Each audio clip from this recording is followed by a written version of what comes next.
Une fois qu'on a dit qu'il faut respecter les droits des patients, mais aussi limiter la contagion du Covid, on n'a rien dit, quoi. Qu'est-ce qu'on fait? On s'adapte.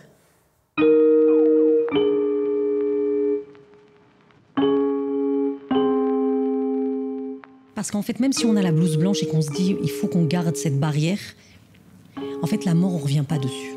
Ça veut dire que on est obligé à un moment donné de se mettre à la place de l'autre.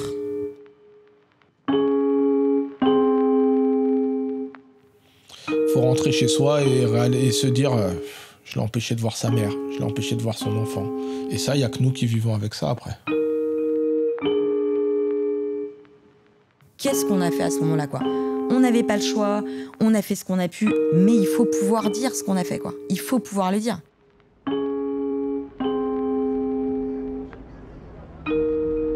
La traversée. Épisode 4, transgressé.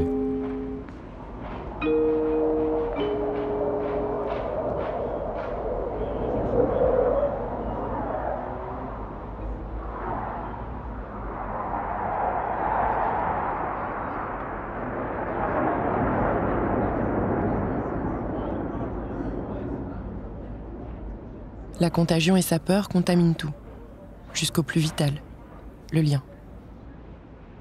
L'hôpital, au nom de la protection, restreint les visites, empêche d'accompagner celui ou celle qui va mourir, défend de toucher les malades. Nouvelle règle, dans l'urgence de sauvegarder des vies, contre les principes élémentaires de ce qui fonde l'humanité. En tant que soignant, que faire ?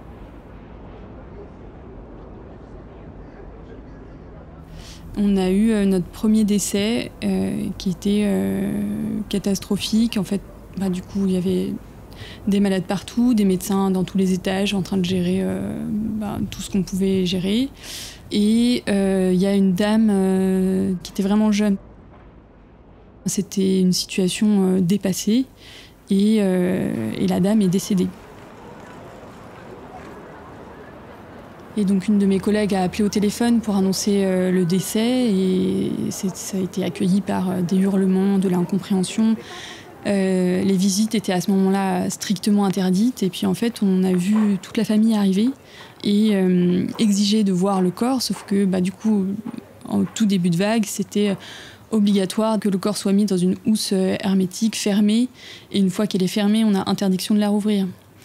Et donc en fait la dame, on ne savait pas que la famille arrivait puisque c'était interdit. Et puis du coup la housse avait déjà été fermée. Et en fait, moi j'ai pas assisté à la scène, mais tout le monde m'a raconté que c'était horrible. Tout le monde criait, les gens refusaient de croire qu'elle était morte.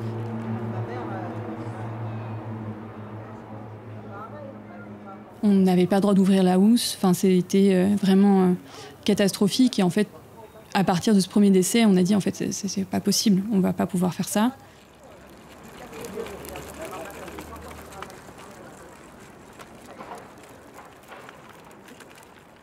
Et donc on a appelé de façon très informelle les collègues qui travaillaient à Bichat ou à la Pitié pour dire en fait comment vous faites vous d'habitude, parce que nous on nous dit qu'il n'y a pas le droit, mais là nous on a eu un truc, c'était infernal.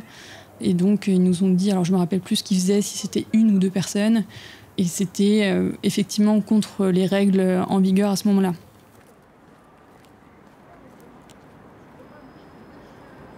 En gros, ce qui s'est passé, c'est qu'on ne connaissait pas bien la pathologie, on ne savait pas à quel point ça allait être mortel, en fait, et surtout à quelle échelle.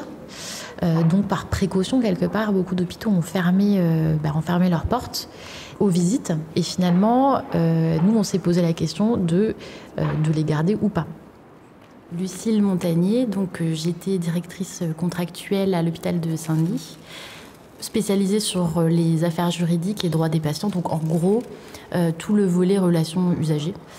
Je suis restée environ 4 ans sur le poste à Saint-Denis, de 2018, fin 2018 à 2022. C'était mon deuxième poste, très exactement. En gros, le sujet, c'était de limiter la propagation du virus, comme on le pouvait. Et puis après, il y avait des recommandations un peu sur tous les sujets. Souvent, ça prenait la forme de recommandations écrites, en fait. Mais finalement, c'était pas très précis. puisqu'en fait, ils avaient aussi quelque part bien conscience qu'il fallait qu'on adapte à la situation de chaque établissement. Oui, il y a des règles, il y a évidemment au niveau juridique un certain nombre c'est tous les droits des patients en fait finalement qui s'appliquent là. Ils n'ont rien inventé en fait quand ils nous font des messages d'alerte rapide sanitaire, des recommandations, etc. Mais là où c'est compliqué, c'est que en parallèle, il faut respecter les droits, mais aussi limiter en fait la contagion. Finalement, les deux sont totalement contradictoires. On était un peu tous en état de survie, quoi. Finalement, très concrètement, on a aussi beaucoup utilisé notre bon sens, quoi.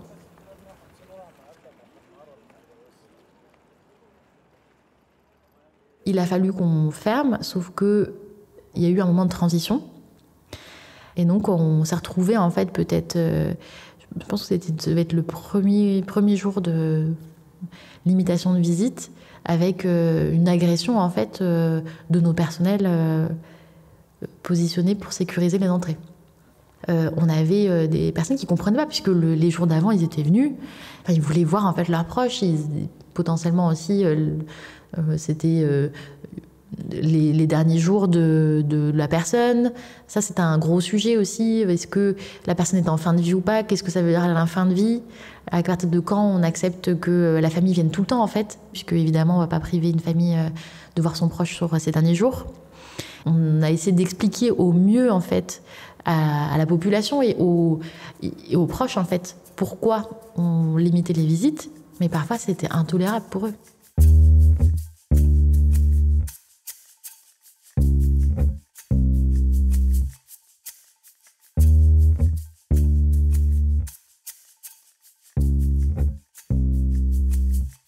Je me suis beaucoup battue au niveau de l'institution et pour une part, on a été tout à fait écoutés, notamment au niveau de la direction sur la nécessité d'aménager. Quand il commence à y avoir les premiers malades Covid, on voit un peu, on commence à prendre la mesure. Moi, je sais que j'ai été voir mon chef de service qui était débordé. Et d'emblée, moi, j'étais très inquiète et je lui ai demandé qu'on se voit juste 5 minutes parce que vraiment, c'était vraiment la panique. Et je lui ai dit, est-ce que les gens vont pouvoir rentrer ? J'ai besoin de savoir ça. Est-ce qu'on va laisser rentrer les proches ?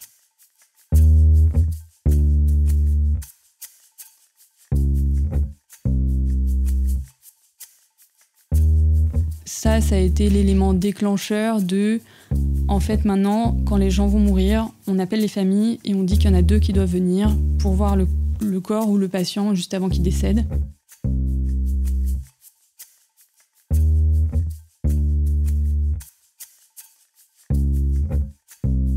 Ça a été une négociation aussi qui était entre nous et les professionnels. Parce que pour certains, il était essentiel vraiment de garder les visites ouvertes parce qu'ils considéraient que ça faisait partie du soin. Et pour d'autres, en fait, il fallait appliquer un principe de précaution. Et aussi, c'est vrai qu'il pouvait y avoir une surcharge de travail. Et donc, pour eux, il fallait absolument limiter les visites.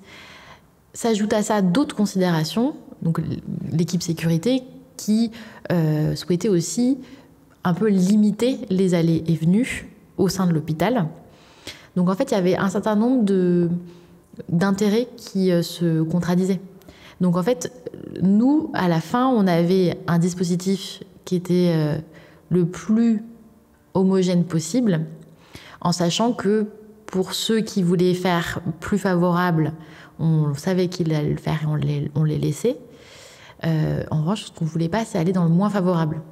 Donc, on essayait de fixer en fait une limite sur les restrictions. Au bout de combien de temps il y a eu ces 2 personnes qui ont pu venir par patient ? Moi, je dirais 1 semaine, mais j'ai l'impression que des collègues pensent que c'est plus rapide. Je pense que en fait, avant que ce soit mis en place de façon officielle, il y a eu des gens qui sont rentrés, notamment, voilà, ça vient reprendre un peu cette question de la transgression. C'est-à-dire que ce qui était dit, c'était qu'il n'y avait pas le droit. Et puis, sur un étage la nuit ou à un autre moment dans une situation particulière, on sait. On ne peut pas le chiffrer, on ne peut pas en faire des statistiques. On sait qu'il y a des gens qui ont permis que des choses se passent, que des gens rentrent, qui ont transgressé les règles. Mais ce qui est sûr, c'est que très rapidement, ça a été possible de dire qu'il fallait trouver des aménagements.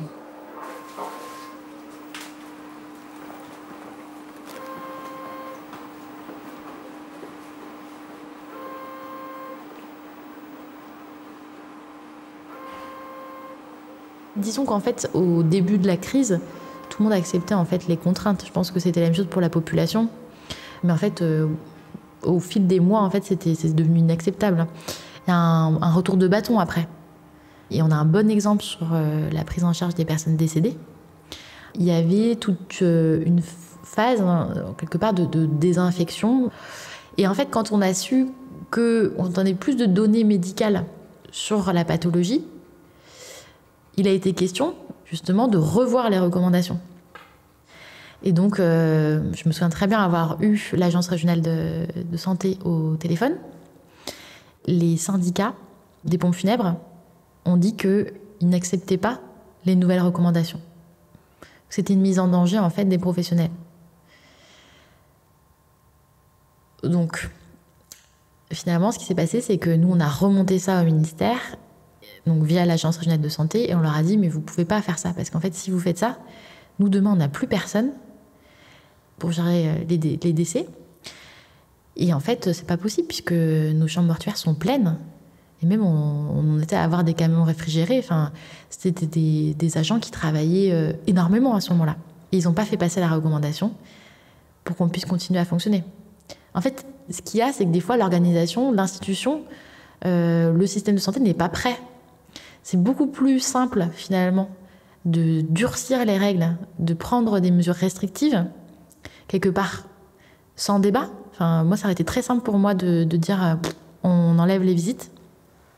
C'est beaucoup plus simple de faire ça que de chercher la nuance, que d'avoir des mesures adaptées, qui soient les plus souples possibles, on va dire. Et une fois qu'on a pris des mesures restrictives, pour revenir en arrière, c'est long.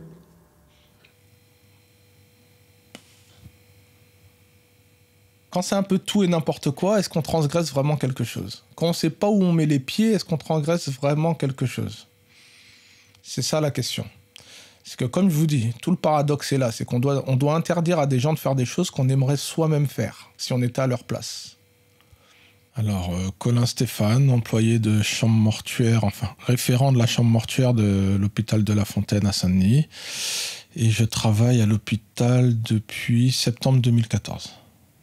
Je pense que par moments, on était tellement livrés à nous-mêmes que les gens ont fait ce qu'ils pouvaient pour soulager les gens qui étaient en face d'eux, pour soulager parfois leur propre conscience. Parce que ceux qui nous disent de l'interdire ne sont pas face à ces gens-là à ce moment-là. Il faut rentrer chez soi et se dire je l'ai empêché de voir sa mère, je l'ai empêché de voir son enfant. Et ça, il n'y a que nous qui vivons avec ça après.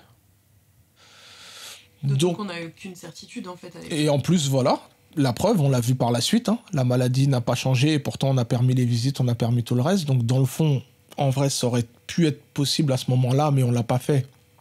Et je comprends par mesure de précaution. Mais au final, même les gens qui ont transgressé ça, ont-ils vraiment fait quelque chose de si grave que ça? On est avant tout des métiers de service, on est avant tout un métier de public, on est avant tout un métier qui est tourné vers les autres. Et d'un seul coup, on nous demande de plus penser aux autres, d'appliquer mécaniquement quelque chose. C'est pas la vocation de l'hôpital public, je pense pas. C'est pas qu'on a transgressé, c'est que de toute façon on n'avait pas le choix. On nous a pas donné le choix, on nous a dit les fermies sont interdites, nous on peut pas faire autrement. Et puis je vous avouerai que c'était une période au début où on n'avait pas le temps de réfléchir, quoi. On fait ce qu'on a à faire, on soigne nos patients et c'est triste parce que voilà, on n'a pas le retour des familles, mais on n'avait pas le choix surtout. Et c'est après, au bout de 15 jours, on s'est dit, attends, il manque quelque chose quand même. Il manque des gens, il manque des familles, il manque de l'accompagnement. Là, je pense qu'on a tous réfléchi et se dire, oui, pourquoi les familles ne pourraient pas rentrer ? Il faut juste respecter certaines règles d'hygiène et bien surveiller que ça soit bien fait surtout.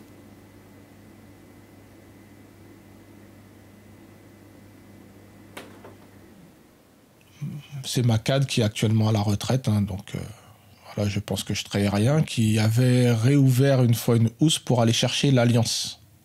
Pour un mari ou pour une femme, je ne sais plus, qui voulait à tout prix récupérer l'alliance, ce qu'on peut comprendre. Et là, elle avait transgressé en allant chercher l'alliance. Après, elle était cadre. Et en même temps, bon là, c'est quand même... c'était une alliance, donc peut-être que si le cas s'était présenté chez nous, on aurait fait la même chose, mais bon, ça n'a pas été le cas. Donc nous, ça ne nous est pas arrivé sur la première vague. Sur la deuxième vague... Alors voilà, il y avait des temps et des protocoles installés. Des fois, ça devait être 5 minutes à 1 mètre de distance. On va être honnête que si une fois que la housse était ouverte, l'enfant voulait embrasser sa mère ou son père, on n'allait pas lui sauter dessus pour l'interdire de le faire. Vous restiez dans la salle, vous, à ce moment-là ? C'était en extérieur. Donc on restait aux alentours quand même, pour s'assurer aussi qu'il n'y ait pas trop de contact non plus. Puisque malheureusement, la vie étant comme ça, hein, parfois on fait les choses pour arranger les gens, et quand quelque chose leur arrive derrière, ils reprochent aux mêmes gens qui ont fait l'effort pour les arranger d'être responsables de ce qui leur est arrivé. Donc on essayait de veiller à ce qu'il n'y ait pas trop de contact, mais comme je vous dis, moi je suis agent hospitalier, je ne suis pas policier. Après, je suis aussi partisan du fait qu'on est tous adultes et qu'on prend les risques qu'on a envie de prendre. Parce qu'en fait, même si on a la blouse blanche et qu'on se dit il faut qu'on garde cette barrière, en fait, la mort, on ne revient pas dessus. Ça veut dire que on est obligé à un moment donné de se mettre à la place de l'autre. C'est-à-dire que moi, quand je voyais cette maman mourir et que ses enfants ne pouvaient pas la voir et qu'on se disait, bah ouais, mais elle va aller en mort, mais en fait, elle la reverra pas, c'est super compliqué. Hein. Émotionnellement, vous êtes emmenés avec les gens. C'est terrible. Mais, comme on ne les voyait pas, les familles à ce moment-là, on se disait clairement, putain de merde, fait chier, quoi. C'est-à-dire, ils vont jamais la revoir. C'est pas possible. Ils sauront pas si elle est décédée, crispée, angoissée, pas bien, ou au contraire, si elle était très calme, très apaisée. Mais après, quand les visites ont commencé un peu, je pense que c'est là où notre loi morale, elle est venue en jeu, en fait. C'est-à-dire qu'on autorisait plus de monde, plus de... En fait, il fallait survivre à ça, derrière, je pense. Donc notre seule force à nous, c'était de se dire, OK, il y a la loi, on en sait un peu plus, peut-être qu'on se rassurait, parce qu'en fait, je pense pas qu'on en sachait plus. Mais on habillait les gens, on leur donnait des masques, des blouses pour les protéger eux, mais on leur autorisait à plusieurs à dire au revoir à quelqu'un. C'est pas possible. En fait, il fallait que ça s'arrête. Donc en fait, en tout cas, moi, pour ma part, on a fait rentrer plus de monde qu'on aurait eu le droit de le faire. Ça, c'est sûr. Par exemple, pareil, on n'aurait pas fait rentrer un enfant. C'était beaucoup de risques. Par contre, on s'est vu faire rentrer le fils, la belle-fille, le beau-fils, qui a compté pour et se dire franchement, au diable, quoi. Allez, advienne ce qu'adviendra. Nous, on les protège au maximum. Ils ont leur masque. Pourtant, on en manquait de masques. Et ben, tant pis, ils ont leur masque. Et puis, il n'y a même pas que la religion, la culture. Je pense que dans la mort, même celui qui ne croit en rien et celui qui n'a pas une culture particulière, il a envie d'être là à ce moment-là. On ne revient pas sur la mort. C'est le seul moment de la vie où on ne peut pas faire marche arrière. Donc, à un moment, on s'est dit au diable et on y va. Et je vous dis, moi, j'ai eu une équipe au top. Hein. Là-dessus, franchement, on ne dira pas nos noms, mais du coup, c'est des bons souvenirs, ça aussi, de se dire. Et puis voilà, c'est un peu cette satisfaction, à un moment donné, quand on rentre chez soi et on se dit, au moins, ils se sont dit au revoir, quoi. Une dernière photo, un dernier... et puis voilà, je pense qu'ils rentraient, ils étaient mieux, et le patient, il était aussi apaisé. Hein, il mourait moins fermé, moins... Voilà, il y a la loi et il y a nous, quoi. Mais c'est aussi ça, l'hôpital.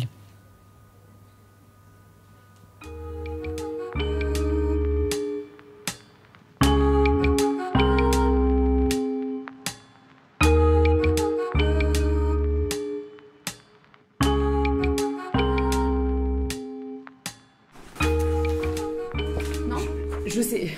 Si, je pense. Alors, regarde, peut-être que déjà, je peux vous relire ce qu'on avait, le compte-rendu de la rue. Mon vécu de transgression, il était surtout dans le fait de devoir justement rappeler des règles que je trouvais être des règles problématiques. Notamment dans le fait qu'il faille rappeler aux gens qu'ils pouvaient venir qu'à deux, de devoir rappeler le fait que le temps de la visite allait bientôt être terminé. D'une certaine façon, mon expérience de la transgression, elle était à ce niveau-là. C'est-à-dire que j'avais l'impression à ce moment-là de transgresser ma fonction de psychologue et ma fonction de soignante. Que ce soit en réanimation ou dans l'hôpital avec l'équipe mobile de soutien, on a essayé d'organiser une transgression admise et reconnue. J'ai eu l'impression d'être beaucoup dans la négociation pour pouvoir justement à chaque fois essayer d'étirer un peu les règles pour que peut-être y ait plus de personnes de façon exceptionnelle qui puissent rentrer, ou pour que ce soit pas tout le temps les mêmes, qu'on puisse justement par exemple faire entendre des prières avec voilà, mon propre téléphone. Ça, c'était pas interdit, a priori, de faire entendre une prière? Non, c'est pas interdit. Maintenant, c'est pas un soignant en tant qu'individu, venir mettre en place un accompagnement religieux en tant que tel. Excuse-moi, je t'interromps. Ça, c'était fait à la demande d'une famille, l'histoire-là des prières que tu as mis. Parce que justement, je trouve intéressant, peut-être rebondir sur quelque chose. J'ai un peu l'impression qu'en tout cas, sur la première vague, il y a une espèce de sidération tellement générale que ce type de demande, on se serait attendu qu'il y en ait plus, en fait, qu'il y ait plus de rébellion à ces règles, parce que c'était des règles très violentes. Et je crois qu'il n'y en a pas eu tant que ça, parce que je crois que les gens étaient sidérés, étaient très angoissés. Et je pense qu'au début, c'était vraiment une énorme peur de la contamination personnelle. Je pense qu'il ne faut pas l'oublier, ça. Ils sont restés avec une crainte de cette contamination qui était beaucoup plus forte que les personnes qui étaient à l'intérieur et qui vivaient les choses de l'intérieur, ce qui n'est pas étonnant, parce que quand on voit les choses avec nos propres yeux, eh ben on peut faire un cheminer d'une façon différente quand on est à la maison confiné avec BFM qui nous rappelle le décompte de morts toutes les 5 minutes.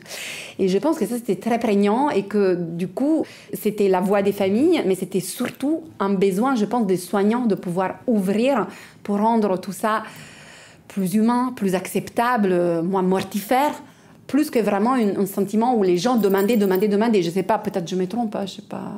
Qu'est-ce que vous en pensez? Tu dois répondre. D'une certaine façon, oui, on a été, je dirais, presque aidés par le fait qu'il y a eu finalement assez peu de rébellion.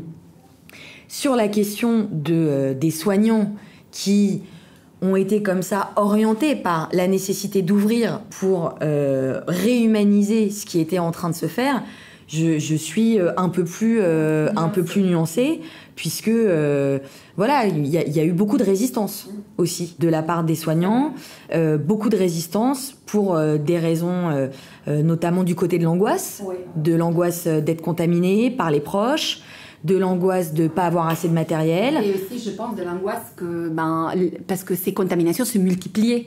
On ouvrait des unités toutes les 48 heures. Et du coup, je pense qu'en tout cas, du côté des soignants, médecins, surtout, je pense, il y avait cette crainte qu'en fait, on fait rentrer les gens, s'ils se contaminent, où est-ce qu'on va les mettre? Il n'y a plus de place.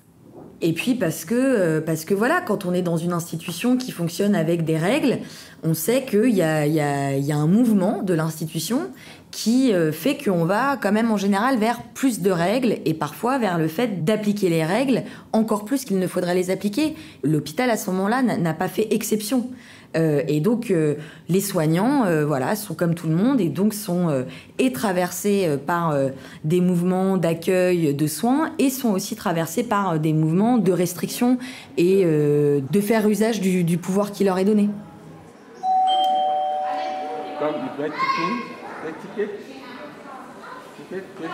Rendez-vous. Ensemble? Essa poubelle. Je demande à colocar. Voilà. Étage 2. Oui. 2. Et si vous avez trop mal, urgence. Non, urgence. Urgence. Oui, vous avez très mal. 14 urgences. Donc ça m'est arrivé d'accompagner des proches pour voir voilà, ceux qu'ils aimaient décéder en réanimation.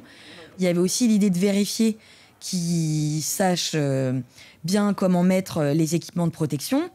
Et il y a des gens qui allaient vers leurs proches pour faire une dernière caresse, pour même dans des moments de désespoir, enlacer le corps de la personne décédée. Comment on intervient à ce moment-là pour empêcher ça? Et donc, on est face à un dilemme qui est un dilemme terrible. C'est-à-dire, est-ce que, en tant que soignant, on intervient pour laisser... Et en plus, moi, dans ces moments-là, je suis presque soignante avant d'être psy, mais évidemment que je suis toujours psy. Et au nom de quoi je peux me permettre de dire quelque chose d'une femme qui embrasse son fils avant qu'il soit emmené et où elle pourra plus le revoir. Et en même temps, on a en tête le fait à ce moment-là qu'il y a des familles où il y a plusieurs personnes qui viennent en réanimation. Donc on sait aussi que la contagiosité, elle a des effets où les gens en meurent. Donc en fait, on est là effectivement face à un dilemme qui est un dilemme absolument terrible.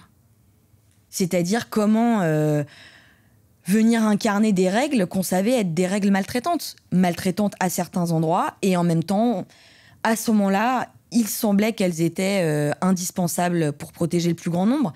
Mais voilà, de dire que seules 2 personnes pouvaient rentrer, voilà, qu'est-ce qu'on fait? 2 personnes dans une famille, c'est qui? Comment on choisit? C'est la mère, c'est les 2 enfants. Quand il y a des familles de 5 enfants, qui vient? Et justement, face à ce genre de questions de choix, comment vous avez agi? Qu'est-ce que vous avez mis en place pour appliquer cette question-là du choix, par exemple, des 2 personnes? J'ai essayé de faire en sorte que jamais quelqu'un de la famille n'ait à porter cette responsabilité face au reste de la famille. Voilà. Je vais venir expliquer que c'est l'hôpital qui impose ça pour que jamais ceux qui rentraient aient à être identifiés comme ceux qui faisaient les restrictions. Donc je me rappelle être sortie de l'hôpital pour aller expliquer à une famille pour pas que ce soit un jeune, voilà, il y avait un jeune de 25 ans qui était auprès de son père et toute la famille attendait dehors et donc je lui ai proposé de l'accompagner, que ce soit l'institution qui explique les restrictions, pas le proche. On pose un cadre et après, surtout quand ça va dans le sens d'un assouplissement en lien avec un contexte beaucoup plus favorable sur la pandémie, il n'y a rien à faire de notre côté. On laisse faire, évidemment. Donc, oui, faire une transgression, moi, j'aurais... ce qu'on a beaucoup eu, c'était plutôt dans l'autre sens. Il y a eu de grands débats, en fait. On allait même parfois dans les services pour voir avec eux pourquoi ils voulaient limiter plus les visites. C'était beaucoup dans l'autre sens. Dans le sens de l'assouplissement, pour moi, c'est très positif. Hein. Je veux dire, c'est une transgression qui dérange absolument pas, quoi. Je pense que on a fait notre travail de réflexion éthique. En fait, c'est une dynamique, l'éthique. On n'a pas cessé de se poser des questions. A posteriori, bien sûr qu'il y a des choses qu'on aurait fait différemment. Mais bon, ça, on peut pas refaire l'histoire. Est-ce que c'était des bonnes décisions? Non, je pense pas que c'était des bonnes décisions, je dirais pas ça. Je dirais que c'était les meilleures décisions qu'on pouvait prendre sur le moment. En tout cas, on l'a pas fait dans notre coin et on a le souci d'avoir quelque chose qui s'applique vraiment en pratique. Parce que si on s'était dit, on ouvre les visites à tout le monde, c'est exactement la même chose que de se dire, on ferme tout. On ouvre tout. On ouvre tout, alors les rites peuvent se faire, finalement, voilà, il n'y a quasiment pas de précautions à prendre sur les personnes décédées. Oui, ça c'est très facile aussi. Sauf qu'en fait, en pratique, personne ne reste respecté. Si il n'y a pas de discussion, si on ne vérifie pas que sur le terrain c'est faisable, bah, ça ne sert à rien. Bonjour. Bonjour.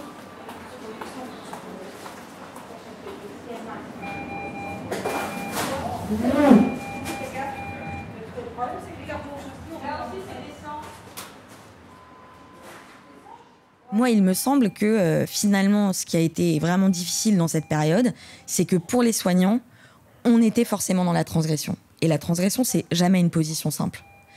Soit on transgressait les règles qu'on nous imposait à ce moment-là, soit on transgressait les règles éthiques fondamentales de ce que c'est que le rapport à un être humain quand il est en train d'en perdre un autre. Et qu'est-ce qui fait société ? Qu'est-ce qui fait culture ? Qu'est-ce qui fait lien social ? On a laissé rentrer les proches, pas assez. On a fait des restrictions. Mais bon, les personnes qui ont fini leur vie en réa et qui n'ont pas vu de proches ou qui n'ont pas été en lien avec des proches, il y en a eu peu. C'est toujours quelques-unes de trop, pour moi.